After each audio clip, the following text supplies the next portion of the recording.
गावाकडूनच राहून अभ्यास केला होता फलटणमध्ये, त्यामुळं एक डायरेक्शन मिळणं लोकल लेवलला किंवा असं आपण म्हणू शकतो ऑफलाईन डायरेक्शन मिळणं हे खूपच अवघड होतं. त्याच्यातच मग डिप्रेशनमध्ये गेल्यासारखं झालं, डिसमोटिवेटेड झाल्यासारखं होतं.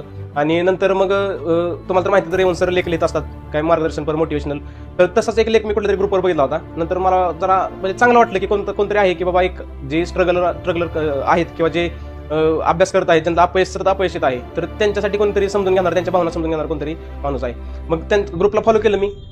बरं, एक डायरेक्शनची बाजू, डायरेक्शन मिळणं हे कसं असतं सांगायचं झालं तर म्हणजे प्री तर 3 गेल्या होत्या आणि मग ग्रुपला जॉईन झालो. त्यातच त्यांनी कंबाईनची मेंटरशिपची प्रीची बॅच लॉन्च केली. म्हटलं जॉईन करावं, बुक काय चेंज होतोय का किंवा काय.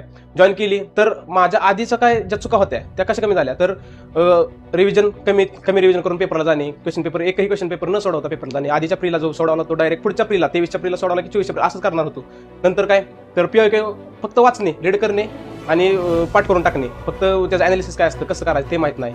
गोकमपट्टी आपण रट्टा मार कसं म्हणतो ते चाललं होतं. पहिलं पुस्तक घेतलं. आता पुस्तकात आपण बघतो पॉलिटीला, हिस्ट्रीला, प्रीला सिलेक्टिव्ह टॉपिक आहेत, मेन्सला सिलेक्टिव्ह टॉपिक आहेत. आपण माझं काय म्हणजे माझं ना म्हणता म्हणजे सगळ्यांचंच असं असतं की पहिलं पान घेतलं की डायरेक्ट शेवटचं पान पुस्तकाचं, नोट्स न काढायचं काय नाही, रिटर्न काय नाही वगैरे ही. आणि नंतर काय झालं, बॅच मेंटरशिप बॅच घेतली. प्रीला चांगला फायदा झाला. जवळजवळ 24 मार्काची झाली. कट ऑफ माहिती आपल्याला 62 कट ऑफ लागला, 7 मार्काची लीडनं प्री पास झालो. विश्वास बसत नव्हता. सरांना मेसेज केला की पूर्व पास झालोय.